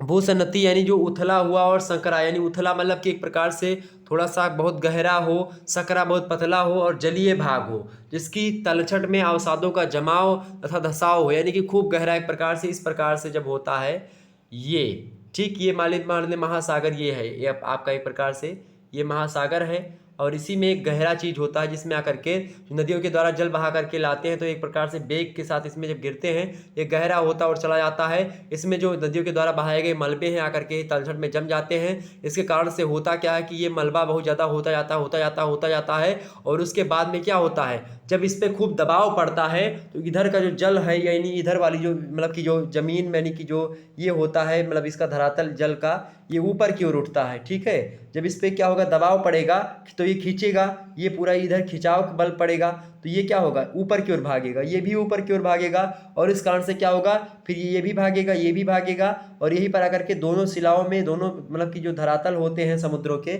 उनमें टकराव होगा। और जब इस प्रकार से इसमें टकराव होगा, नीचे का जो मलबा होगा ये ऊपर की ओर भागेगा, और यही मलबा ऊपर जाकर के क्या बनेगा, वलित पर्वतों का निर्माण कर देगा। यानी हिमालय पर्वत या फिर जो रॉकीज एंडीज पर्वत बने हुए हैं ये सब इसी के एक उदाहरण है, ओके। इस प्रकार से तो कोबर का भूसन्नति सिद्धांत यही है। तो ऑप्शन नंबर इसका ए लगा दीजिएगा, उथले सकरे जलीय भाग जिसकी तलछट में अवसादों का जमाव या धसाव होता है उसी को हम भूसन्नति कहते हैं। Option number A correct answer. अगला प्रश्न देखिएगा, पर्वत निर्माण के लिए भूसन्नति का सिद्धांत किस विद्वान ने दिया था, बताएं। तो पर्वत निर्माण के लिए भूसन्नति का सिद्धांत मैंने आपको अभी भी बताया था, किसने दिया था, कोबर महोदय ने दिया था। कोबर का भूसन्नति सिद्धांत मैंने बताया बार बार। ऑप्शन नंबर इसका बी करेक्ट आंसर होगा। अगला प्रश्न देखिएगा, महाद्वीपीय फिसलन का सिद्धांत, महाद्वीपीय फिसलन का सिद्धांत किसने दिया था, बताए सभी लोग। महाद्वीपीय फिसलन का सिद्धांत दिया था डेली महोदय ने। महाद्वीपीय जो है फिसलन का सिद्धांत किसने दिया था, डेली महोदय का सिद्धांत है। महाद्वीपीय विस्थापन का सिद्धांत किसने दिया था, महाद्वीपीय विस्थापन का सिद्धांत वेगनर महोदय का। महाद्वीपीय विस्थापन का सिद्धांत, महाद्वीपीय फिसलन का सिद्धांत डेली महोदय ने दिया था। ये सब प्रश्न ध्यान रखिएगा, एग्जाम में बहुत अधिक मात्रा में पूछे आते हैं, ओके। प्रश्न है कि भूसन्नति शब्द का सर्वप्रथम प्रयोग किस विद्वान ने किया। तो भूसन्नति शब्द का प्रयोग सर्वप्रथम किस विद्वान ने किया था, किसने किया था, फटाफट से बताएंगे। भूसन्नति शब्द का जो प्रयोग किया था सबसे पहले जो करने वाले विद्वान है उनका नाम है डाना। डाना महोदय ने किया था। ऑप्शन नंबर सी में दिए करेक्ट आंसर होंगे। अगला प्रश्न आप देखिएगा, संवहन तरंग का सिद्धांत किसके द्वारा प्रतिपादित किया गया। तो संवहन तरंग का सिद्धांत जो प्रतिपादित किया गया था वो होम्स महोदय के द्वारा किया गया था। किसके द्वारा, होम्स महोदय के द्वारा। इन सभी प्रश्नों को जो वीडियो 3 से 4 बार आप देखेंगे, 2 से 3 बार, तो आपको ये सब सारी चीज़ें कंठस्थ हो जाएंगी। अगला प्रश्न आप देखिएगा, भू संतुलन यानी कि आइसोस्टेसी की किस भाषा का शब्द है। और अभी से पढ़ाई अपनी स्टार्ट कर दीजिएगा, पेपर आपके दिसंबर में, डीडीयू ने नोटिस जारी कर दी है और विश्वविद्यालय जल्दी जारी कर देंगे। आपकी परीक्षाएं आपकी दिसंबर में पड़ जाएंगी, दिसंबर या नवंबर से ही कुछ विश्वविद्यालय की परीक्षाएं होनी प्रारंभ हो जाएगी, लास्ट नवंबर से। तो आप बहुत विधिवत तरीके से तैयारी प्रारंभ कर दीजिए भाई, समय बहुत कम बचा हुआ है और इसी में आपको वीडियो से 2-3 बार देखनी है। निश्चित तौर पर आपको बहुत कम समय में तैयारी करने के लिए यह वीडियो आपको बेस्ट तरीके से मिलेगी, तो आप अभी से तैयारी कर दीजिएगा और अच्छा अंक प्राप्त करिए। आप कहीं पर भी रहते हैं, आप शाम को एक वीडियो जरूर देखिए, इस प्रकार से 2 वीडियो, ओके। आगे देखते हैं, भू संतुलन यानी आइसोस्टेसिस शब्द किस भाषा का है भाई। तो आइसोस्टेसिस जो शब्द है आपका, ये ग्रीक भाषा का शब्द है। ऑप्शन नंबर इसका बी करेक्ट आंसर होगा। अगला प्रश्न देखिएगा, भू संतुलन यानी आइसोस्टेसिस शब्द का प्रयोग सर्वप्रथम किस विद्वान ने किया था। तो इस शब्द का प्रयोग विद्वान जो है उसका नाम है C.E. डटन। C.E. डटन महोदय ने इस जो है शब्द का यानी कि भू संतुलन शब्द का प्रयोग किया था। अगला प्रश्न देखिएगा, एग्जाम में प्रश्न पूछा गया है वो वाला कई बार। अगला प्रश्न, समान घनत्व और विभिन्न गहराई किसका मत है? समान घनत्व और विभिन्न गहराई, ये मत किसका है बताएं? इयरी का है या प्राट का है या फिर हेफर्ड का है, बोबी का है? तो किसका है ये? इयरी महोदय का। इयरी ऑप्शन नंबर इसका ए करेक्ट आंसर होगा। अगला प्रश्न है, समान गहराई और विभिन्न जो है घनत्व, समान गहराई और विभिन्न घनत्व, ये दूसरा है। देखिए, समान गहराई विभिन्न घनत्व, समान गहराई और समान घनत्व और विभिन्न गहराई, ये तो दिया है इयरी महोदय ने, जबकि समान गहराई और विभिन्न घनत्व पूछा जा रहा है, इसको दिया है प्राट महोदय ने। ध्यान रखिएगा, ऑप्शन नंबर इसका बी करेक्ट आंसर होगा। तो इस प्रकार से आप लोगों ने इन तमाम प्रकार के प्रश्नों को देखा। अगला प्रश्न देखिएगा, प्रश्न आपकी स्क्रीन पर आ चुका है कि ह्रोस्ट पर्वत का उदाहरण है। ह्रोस्ट पर्वत का उदाहरण कौन सा है? फटाफट से बताने का प्रयास करेंगे। ह्रोस्ट पर्वत का उदाहरण इनमें से कौन सा है? फटाफट से बताइएगा। वासजेस पर्वत हो गया, या फिर आपका ब्लैक फॉरेस्ट, या फिर ओडेनबाल्ड, या मोनाडनाक, बताइएगा सभी लोग। तो इसका वासजेस जो पर्वत है ये ह्रोस्ट पर्वत का उदाहरण है। ह्रोस्ट पर्वत, वासजेस, ऑप्शन नंबर इसका ए करेक्ट आंसर होगा। अगला प्रश्न देखिएगा, नवीन मोड़दार पर्वत है, अरावली, यूराल, या फिर ग्रेट डिवाइजिंग रेंज, या हिमालय? तो भाई हिमालय जो है बहुत ज़्यादा युवा है। हिमालय अभी युवा पर्वत है, ठीक है, बहुत साल पहले बना, बहुत पुराना हो गया, हजारों वर्ष पुराना है, लेकिन ये अभी युवा पर्वत है, अभी एकदम से अपनी युवा अवस्था में है। जो है नवीन मोड़दार पर्वत है हिमालय पर्वत। तो ये सबसे नया पर्वत है। ऑप्शन नंबर इसका सी करेक्ट। सबसे ऊंचा पर्वत श्रेणी है, माउंट एवरेस्ट इसकी सबसे ऊंची पर्वत श्रेणी है। यहाँ तक कि दूसरी तीसरी पर्वत श्रेणियाँ भी इसी की सबसे ऊंची है, ठीक है। अगला पर्वत, अरावली पर्वत सबसे प्राचीन पर्वत है, ठीक है, ये बात ध्यान रखिएगा। अगला आप देखिएगा, अवनति और अभिनति का निर्माण होता है।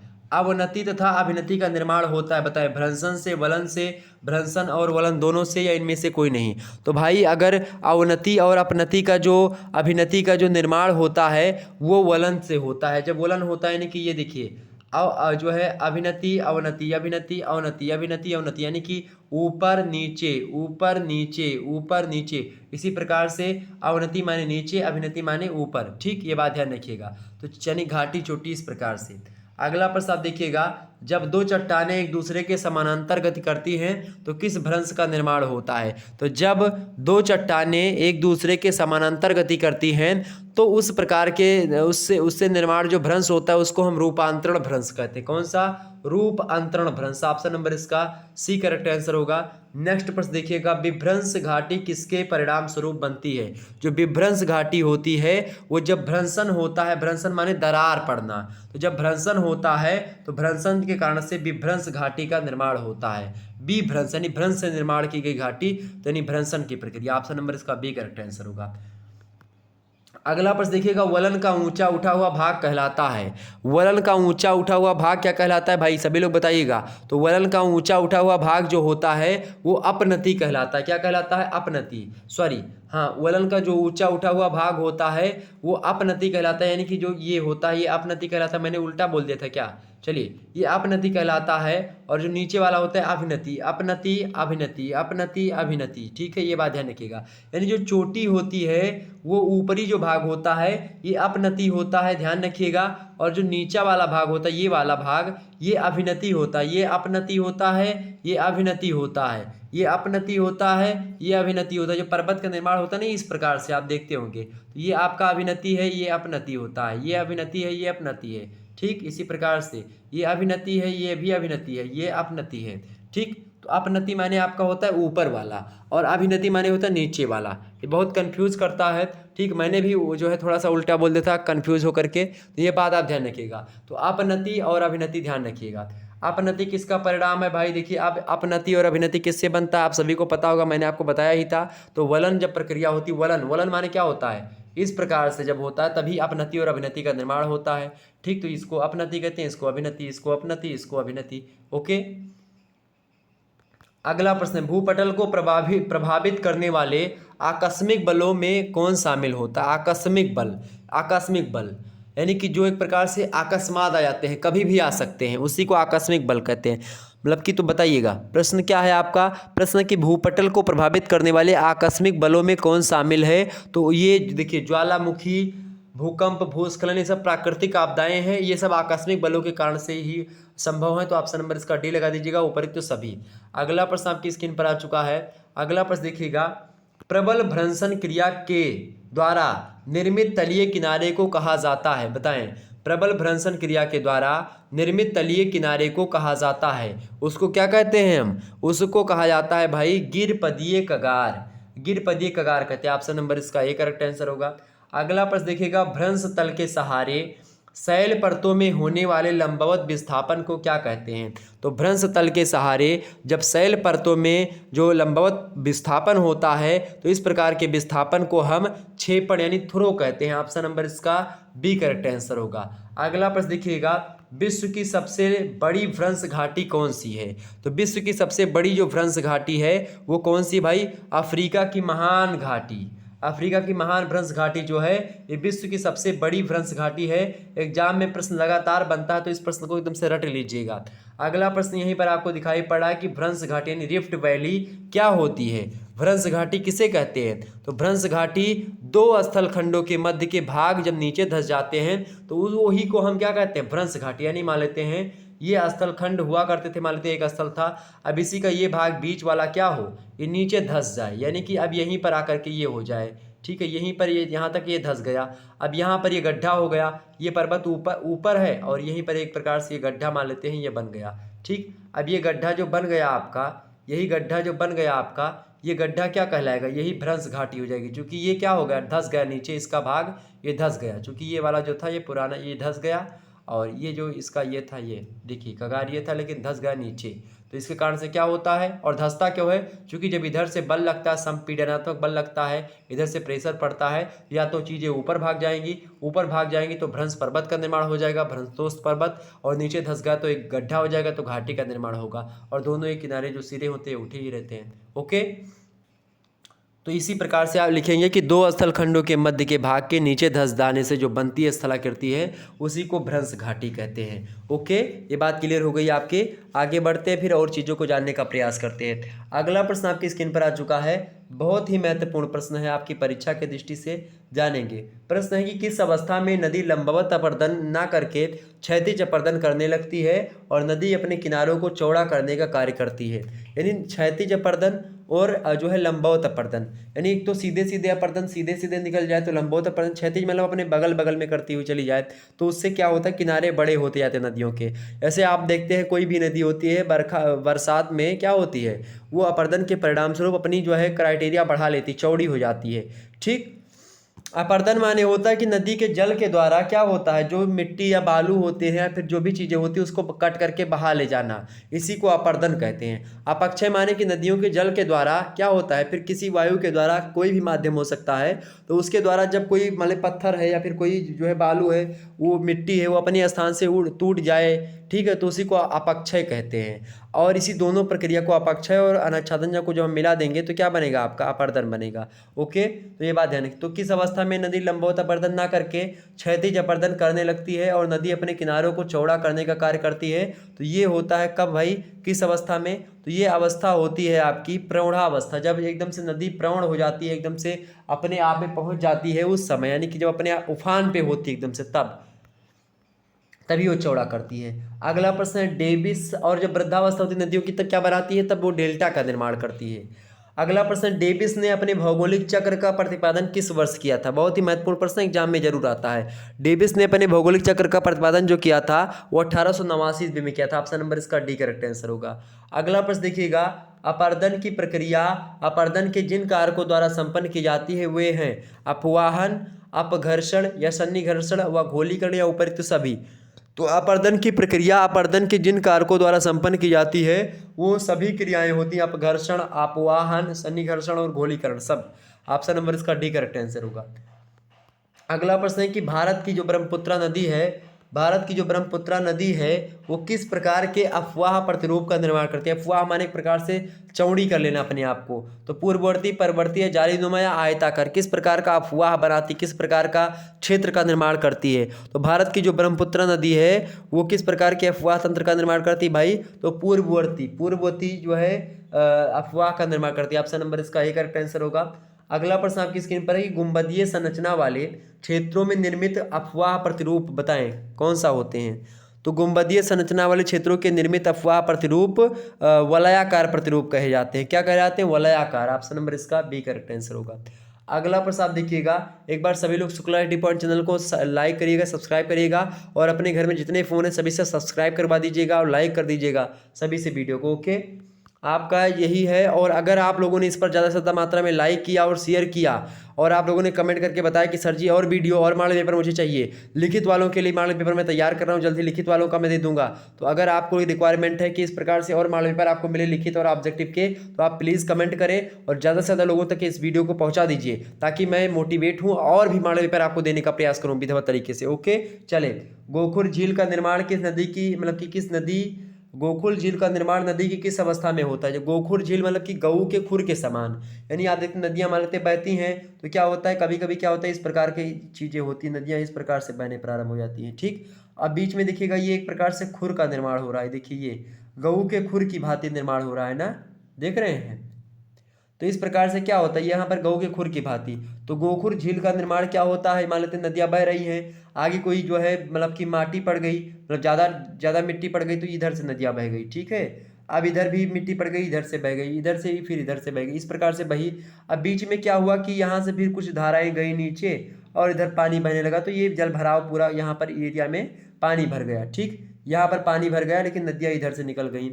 ठीक है, बीच में थोड़ा सा जगह मिल गई और बीच बीच में थोड़ा थोड़ा झीलों का निर्माण हो गया, इसी को गोखुर झील कहते हैं। तो गोखुर झील का निर्माण जो होता है जब नदियां, खास करके जब नदियां अपने प्रौढ़ावस्था में ही होती हैं, उसी समय गोखुर झील का निर्माण भी हो जाता है। ठीक है, ऑप्शन नंबर इसका सी करेक्ट आंसर होगा। जब नदियां वृद्धावस्था में होती हैं उस समय खास करके आप देखिएगा, तो उस समय क्या होता है, जब नदियां जो एकदम से वृद्धावस्था में होती तब डेल्टा का निर्माण करती हैं। अगला प्रश्न, निम्नलिखित में से कौन क्रास्ट प्रदेश की स्थलाकृति है? क्रास्ट प्रदेश की स्थलाकृति कौन सी इनमें से? तो भाई जो अंधी घाटी होती है वो क्रास्ट प्रकार की एक स्थलाकृति होती है, अंधी घाटी या अंध घाटी। ऑप्शन नंबर इसका सी करेक्ट आंसर होगा।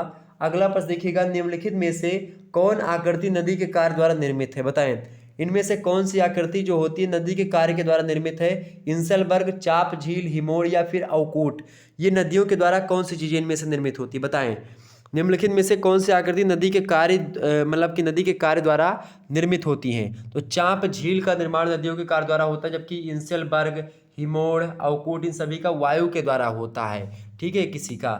आगे बढ़ते हैं, पंजाकार डेल्टा का उदाहरण है, बताएं पंजाकार डेल्टा का उदाहरण क्या है? कौन सी नदी पंजाकार डेल्टा का निर्माण करती है? यानी कि एक ऐसी नदी है जिसका नाम है मिसिसिपी मिसौरी नदी। मिसिसिपी मिसौरी नदी जो होती है पंजाकार डेल्टा का निर्माण करती है। इससे कि मान लो नदी बह रही है, ये नदी बहती है तो आगे यहाँ पर इसे इस धारा बह गई, इधर एक धारा इधर बह गई, एक धारा इधर आ गई, एक धारा इधर आ गई, एक धारा इधर आ गई, यानी एक प्रकार से ये मतलब कि डेल्टा का निर्माण होता है। तो पंजाकार डेल्टा का निर्माण मिसिसिपी मिसौरी नदी जो होती है वो करती है। ओके, यानी कि नदियों के आगे जब क्या होता है, नदियाँ जब अपनी वृद्धावस्था तक पहुँचती है तो उस समय होता क्या है कि नदियाँ जब नदियों में वेग कम हो जाता है, गति कम हो जाती है नदियों की, चूँकि बहुत दूर से बह करके आ रही हैं नदियों का एक प्रकार से, तो जब बहुत दूर से बह करके आ रही हैं तो उनको एकदम से थकावट सी फील होती है, यानी कि वो उनकी जो ऊर्जा होती है वो क्षीण हो जाती है, ख़त्म हो जाती है। इसके कारण से नदियाँ क्या होती हैं, जब भी कोई मार्ग में उनके अवरोधन होता है, मार्ग में कोई ऊंचा टीला मिल गया तो उससे वो क्या होती हैं, अपनी दिशा बदल देती है, जिससे ढालू तरीके से अपने मतलब कि वो ढालेपन की ओर बहना प्रारंभ होती हैं। तो इस प्रकार से क्या होता है, तो इसी प्रकार से कई धाराओं में नदियाँ बढ़ जाती हैं और इस प्रकार से एक पंजे का निर्माण करती है, यानी पंजाकार डेल्टा जिसको कहते हैं। तो मिसिसिपी मिसौरी नदी खास करके ऐसा निर्माण करती है। आगे देखिए, नील नदी का डेल्टा किस प्रकार का है? तो नील नदी का जो डेल्टा है ये चापाकार डेल्टा है, एक प्रकार से चापाकार डेल्टा। चापाकार समझ रहे हैं, इस प्रकार नदियाँ बह रही है और एक प्रकार से इस प्रकार से कही ये चाप समझ रहे हैं, या फिर इस प्रकार से काट दे रही हैं। ठीक, चाप समझ रहे हैं ना, जैसे आप लोग चाप लगाते थे, बीज आपने पढ़ा होगा, रेखा गणित पढ़ा होगा, तो उसमें चाप लगाते थे आप लोग, कोण बनाना होता था तो 60 डिग्री पे एक चाप लगाया, फिर दूसरा चाप लगा करके मैंने ऐसा किया तब इस डिग्री का कोण बना। आपने पढ़ा होगा बीज गणित में, अगर आप लोगों को इंटर पास करके आए हैं और पता होगा तो। ठीक, मैथ अगर आप लोगों ने पढ़ा है तो। अगला प्रश्न देखिएगा आप सभी लोग, उस महाद्वीप का नाम बताइए जिसमें टुंड्रा प्रदेश नहीं पाए जाते हैं। उस महाद्वीप का नाम बताइए जिसमें टुंड्रा प्रदेश नहीं पाए जाते हैं भाई, फटाफट से बताने का प्रयास करेंगे। तो उस महाद्वीप का क्या नाम है? अफ्रीका महाद्वीप में टुंड्रा जो होते हैं, वो टुंड्रा जो बंद होते हैं, प्रदेश होते हैं, नहीं पाए जाते हैं। ऑप्शन नंबर इसका सी करेक्ट आंसर होगा, जबकि यूरोप, एशिया और उत्तरी अमेरिका में पाए जाते हैं। नेक्स्ट प्रश्न, उस देश का नाम बताइए जिसमें भूमध्य सागरीय जलवायु पाई जाती है। तो उस देश का नाम बताइए जिसमें क्या होता है? भूमध्य सागरीय जलवायु पाई जाती है भाई। तो यूएसए में भूमध्य सागरीय जलवायु पाई जाती है। ऑप्शन नंबर इसका सी करेक्ट आंसर होगा। अगला प्रश्न देखिएगा, आप स्क्रीन पर आ चुका है, उष्णकटिबंधीय पतझड़। प्रश्न बड़ा ही धांसू है। उष्णकटिबंधीय, प्रश्न आपकी स्क्रीन पर क्या है भाई? उष्णकटिबंधीय पतझड़ वाले वन निम्नलिखित में से किस प्रदेश में पाए जाते हैं? तो उष्णकटिबंधीय जो वन होते हैं ये मानसूनी प्रदेश जो होते हैं वहीं पर पाए जाते हैं, क्योंकि यहाँ पर हर वर्ष वर्षा होती ही रहती है। जहाँ पर उष्णकटिबंधीय सब पतझड़ वाले वन पाए जाते हैं, ठीक है, सदाबहार टाइप के, और पतझड़ी वन भी वहीं पर पाए जाते हैं। तो उष्णकटिबंधीय जो वन होते हैं, पतझड़ी वन खास करके, जिनके पतझड़ मतलब कि पत्ते झड़ जाते खास करके, वो मानसूनी प्रदेशों में आप देखने को आपको मिलेगा। ऑप्शन नंबर इसका सी करेक्ट आंसर होगा।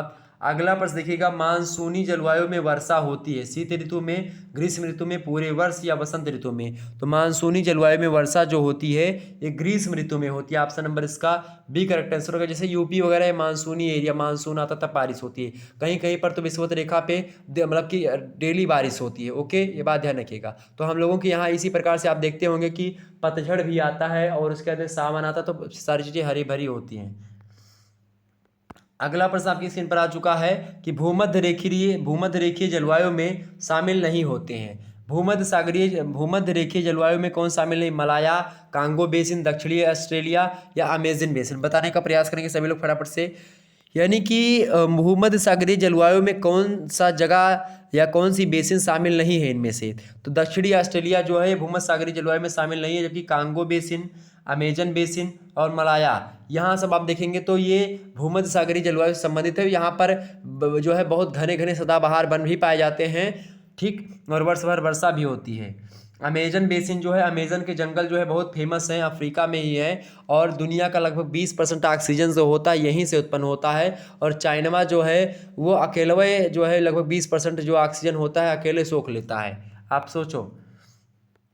अगला प्रश्न है कि भूमध्य सागरीय जलवायु में निम्नलिखित में से कौन सी वनस्पति नहीं उगती है? तो भूमध्य सागरीय जलवायु में आप देखिएगा संतरा नहीं उगता है, नींबू या केला, जैतून? बताने का प्रयास करेंगे। तो भूमध्य सागरीय जलवायु में निम्नलिखित में से कौन सी वनस्पति नहीं उगती है? तो भाई जो केला का वृक्ष होता है वहां पर नहीं उगता है भूमध्य सागरीय जलवायु में। नींबू, संतरा, जैतून ये सब उगते हैं, जबकि केला का वृक्ष वहां पर नहीं उग सकता।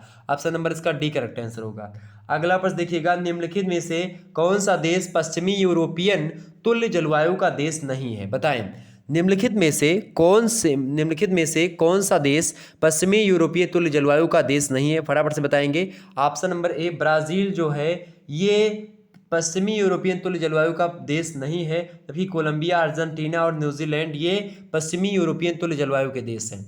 नेक्स्ट प्रश्न देखिएगा, वनस्पतियों के नाम दिए गए हैं, जैसे कि खैरा हो गया, ठीक है, खैरा हो गया, इसके अलावा जो है खेजड़ा, कीकर, बाबूल, नागफनी आदि वनस्पति या वृक्ष जो होते हैं वो किस प्रकार की जलवायु में मिलते हैं? तो इस प्रकार से खैरा, केकड़ा, कीकर, बबूल, नागफनी, कांटेदार ये सब जो वृक्ष होते हैं ये मरुस्थलीय इलाकों में आप देखिएगा, जहाँ पर जो है एक प्रकार से जहाँ की पत्तियाँ बहुत नुकीली नुकीली होती हैं वो वृक्ष वहाँ पर उगते हैं, जिनकी जड़ें गहरी होती हैं और पत्तियाँ एक प्रकार, नागफनी वगैरह हो गई, बबूल के पेड़ होते हैं, इन सभी में क्या होता है कि पत्तियाँ बहुत छोटी छोटी होती है, जिसके कारण से इनको एक प्रकार से जो है जल अगर ना भी मिले तो भी ये बहुत दिनों तक जीवित रहते हैं, ठीक। तो ये मरुस्थलीय इलाकों में आप देखते हैं तो इस प्रकार के वृक्ष हो सकते हैं, होते हैं। अगला प्रश्न आप देखिएगा, निम्नलिखित में से किसमें देश में गर्म मरुस्थलीय जलवायु नहीं? बताएं। निम्नलिखित में से किसमें देश यानी कौन सा देश में गर्म मरुस्थलीय जलवायु नहीं है? तो कनाडा में गर्म जो है मरुस्थलीय जलवायु नहीं है, ऑप्शन नंबर इसका डी करेक्ट आंसर होगा। जबकि संयुक्त राज्य अमेरिका, ऑस्ट्रेलिया, चीन सभी में आपको गर्म मरुस्थलीय जलवायु मिलेगी। अगला प्रश्न देखिएगा, किस प्रकार की जलवायु में वर्षा संपूर्ण वर्ष प्राप्त होती है? तो किस प्रकार की जलवायु में वर्षा संपूर्ण वर्ष प्राप्त होती है भाई? तो पश्चिमी यूरोपीय तुल्य जलवायु में संपूर्ण वर्ष जो है वर्षा आप देखिएगा प्राप्त होती है, पश्चिमी यूरोपीय तुल्य जलवायु। ऑप्शन नंबर इसका ए करेक्ट आंसर होगा। प्रश्न है किस प्रकार की जलवायु में वर्षा संपूर्ण वर्ष प्राप्त होती है? तो भूमध्य सागरीय जलवायु, ऑप्शन नंबर इसका बी करेक्ट आंसर होगा। मैंने ऑप्शन ध्यान नहीं दिया। भूमध्य सागरीय जलवायु में प्रतिवर्ष मतलब हमेशा वर्षा होती है और इसीलिए वहाँ के जो भूमध्य सागरीय जो जल होते सॉरी जो वन होते हैं वो बहुत हरे भरे होते हैं और हमेशा हरे भरे होते हैं, चूँकि वहाँ पर हमेशा वर्षा होती रहती है। ठीक, ऑप्शन नंबर इसका बी करेक्ट आंसर होगा। अगला प्रश्न आप देखिएगा, अंगूर, खुबानी, आड़ू, चेस्टनट, नींबू, संतरा किस प्रकार की जलवायु के जो वनस्पतियां हैं बताएं सभी लोग, किस प्रकार की मतलब उसमें आपको मिलेंगी? तो भूमध्य सागरीय के आसपास आपको मिल जाएंगे। ऑप्शन नंबर इसका जो है कुछ भी लगा दीजिएगा, वैसे भूमध्य सागरीय इसमें ऑप्शन था नहीं इसीलिए मैंने आपको बता दें भूमध्य सागरीय जलवायु में मतलब अंगूर, खुबानी, आड़ू, चेस्टनट, नींबू, संतरा इस प्रकार के पौधे आपको मिल जाएंगे। अगला प्रश्न आपकी स्क्रीन पर आ चुका है भाई, फटाफट से देखने का प्रयास करेंगे। प्रश्न बड़ा ही धाकड़ है। प्रश्न है कि विश्व की सबसे अवरोधात्मक बताएं, विश्व की सबसे जो है अवरोधक प्रवाल भित्ति है, फटाफट से बताने का प्रयास करेंगे। सबसे अवरोधक प्रवाल भित्ति कौन सी है बताइएगा सभी लोग। सबसे जो है एक प्रकार से जो अवरोधक जो प्रवाल भित्ति है वो ऑस्ट्रेलिया के जो पूर्वी तट है उसी पर आपको मिलेगी। ऑप्शन नंबर बी में दिया करेक्ट आंसर होगा। अगला प्रश्न आप सभी लोग देखिएगा, अगला प्रश्न आपकी स्क्रीन पर आ चुका है भाई। अगला प्रश्न क्या है कि प्रवाल भित्ति के लिए आदर्श तापमान है बताएं, प्रवाल भित्ति के लिए आदर्श तापमान क्या है? तो बताएं 10 डिग्री सेल्सियस, 15 या फिर 21 या 25। तो प्रवाल भित्ति के लिए जो आदर्श तापमान होता है, आइडियल जो टेम्परेचर होता है प्रवाल भित्ति के लिए वो होता है आपका 21 degree Celsius. Option number C में दिया करेक्ट आंसर होगा। अगला प्रश्न एग्जाम में प्रश्न आता है इसको लेकर के, तो आप याद कर लीजिएगा इस प्रश्न को। अगला प्रश्न है ज्वारीय तरंगों द्वारा विद्युत उत्पादन करने वाला देश, ज्वारीय तरंगों के द्वारा विद्युत उत्पन्न करने वाला देश कौन सा है? संयुक्त राज्य अमेरिका। ऑप्शन बी में दिया संयुक्त राज्य अमेरिका करेक्ट आंसर होगा। अगला प्रश्न आप देखिएगा, अगला प्रश्न है कि पृथ्वी पर जल और स्थल का प्रतिशत क्रमशः कितना है? तो पृथ्वी पर जल का जो परसेंटेज है वो 71% है और जो स्थल का परसेंटेज है वो 29% है। ओके, तो ऑप्शन नंबर आपको बी में दिया है 71 और 29 करेक्ट आंसर होगा। B option is right answer. Next प्रश्न देखिएगा, सामान्यतया महासागरीय तली को कितने भागों में बांटा गया है? तो सामान्यतः जो महासागरीय तली है उसकी बात की है तो उसको लगभग 4 भागों में बांटा गया है। ऑप्शन ए में दिया 4 भाग करेक्ट आंसर होगा। अगला प्रश्न आप देखिएगा, एग्जाम में आता है प्रश्न ये वाला, एक फैदम की गहराई यानी लंबाई बराबर होती है। एक फैदम की गहराई या लंबाई किसके बराबर होती भाई? तो 1.8 मीटर या फिर 6 फीट के बराबर होती है। एक फैदम बराबर 1.8 मीटर या 6 फीट। ऑप्शन नंबर इसका ए करेक्ट आंसर होगा। अगला प्रश्न देखिएगा आप सभी लोग, महाद्वीपीय मग्न तट का ढाल कितना होता है? महाद्वीपीय मग्न तट का जो ढाल होता है वो एक जो है अंश से लगभग 2 डिग्री अंश के बीच में होता है, 1 से 2 डिग्री। ऑप्शन नंबर इसका ए करेक्ट आंसर होगा। अगला प्रश्न आप देखिएगा, महाद्वीपीय मग्न तटों का निर्माण होता है बताएं, महाद्वीपीय मग्न तटों का निर्माण होता है बताएं सभी लोग, किससे कैसे होता है? तो महाद्वीपीय मग्न तटों का जो निर्माण होता है वो नदियों के द्वारा निक्षेपित पदार्थों से होता है। किससे? नदियां जो जितने भी जो मलबा या निक्षेपित जो पदार्थ होते हैं, निक्षेपित मतलब होता है कि नदियों के जल के द्वारा लाए गए जो पदार्थ हैं उनको छोड़ देना, वो निक्षेपण कहलाता है। निक्षेपण मतलब कि जो अवसाद या जो कूड़ा कबाड़ नदियां बहा करके अपने जल के साथ लाई हुई हैं उनको छोड़ देती हैं जिस स्थान पर, उसी को निक्षेपण, उसी प्रक्रिया को निक्षेपण कहते हैं। और जो पदार्थ छोड़ती नदियाँ उस पदार्थ को हम निक्षेपित पदार्थ कहते हैं। ठीक है, तो महाद्वीपीय मग्न तटों का निर्माण जो होता है उन नदियों के द्वारा जो निक्षेपित पदार्थ होते हैं उन्हीं पदार्थों से महाद्वीपीय मग्न तट का निर्माण होता है। ऑप्शन नंबर इसका सी करेक्ट आंसर होगा। अगला प्रश्न आप देखिएगा, अभी तक ज्ञात सभी गर्तों यानी डीप्स में सर्वाधिक गर्त किस महासागर में आपको मिले हैं? तो अभी तक अगर बात की जाए ज्ञात सभी गर्तों में सबसे अधिक जो गर्त मिले हैं वो प्रशांत महासागर में ही मिले, सबसे अधिक गर्त मिले हैं और सबसे गहरा मेरियाना गर्त जो है इसी महासागर में आपको प्राप्त हुआ है यानी मिला है। अगला प्रश्न आप देखिएगा, महासागरीय जल के क्षैतिज या अक्षांशीय वितरण को प्रभावित करने वाले कारक हैं। महासागरीय, प्रश्न बड़ा ही धाकड़ है, महासागरीय जल के क्षैतिज या अक्षांशीय वितरण को प्रभावित करने वाले कारक हैं। फटाफट से बताने का प्रयास करेंगे, फटाफट से बताइएगा, महासागरीय जल के क्षैतिज या अक्षांशीय वितरण को प्रभावित करने वाले कारक कौन कौन से हैं? तो देखिए भाई, अक्षांश भी प्रभावित करते हैं, जल और स्थल के वितरण में जो असमानता है ये भी प्रभावित करती है क्षैतिज और अक्षांशीय वितरण को महासागरीय जल के। इसके अलावा प्रचलित पवन जो चल रही होती है उसमें, और जो ऋतुओं का परिवर्तन होता है वो सभी, यानी कि अर्थात ये उपरोक्त सभी डी ऑप्शन राइट आंसर। महासागरीय जल के क्षैतिज या अक्षांशीय वितरण को प्रभावित करने वाले कारक अक्षांश, जल और स्थल के वितरण में असमानता, प्रचलित पवन और ऋतुओं का परिवर्तन, ये सभी शामिल है। ऑप्शन नंबर इसका डी करेक्ट आंसर होगा। अगला प्रश्न देखिएगा, महासागरीय लवणता को नियंत्रित करने वाले प्रमुख कारक हैं, बताएं। महासागरीय लवणता को नियंत्रित करने वाले जो प्रमुख कारक हैं उनमें प्रचलित पवनें भी महत्वपूर्ण भूमिका निभाती हैं। वाष्पीकरण के द्वारा, वर्षा के द्वारा, नदियों और सागरीय धाराओं के द्वारा, सभी के द्वारा महासागरीय लवणता जो होती है नियंत्रित होती है। ऑप्शन नंबर इसका डी लगा दीजिएगा। अगला प्रश्न देखिएगा, समान लवणता को मिलाने वाली ग्लोब पर काल्पनिक रेखा को क्या कहते हैं? ऐसी रेखा जो कि समान लवणता वाले जो मतलब कि जगह होती है उनको मिलाने वाली रेखा होती है, खासकर समुद्रों में।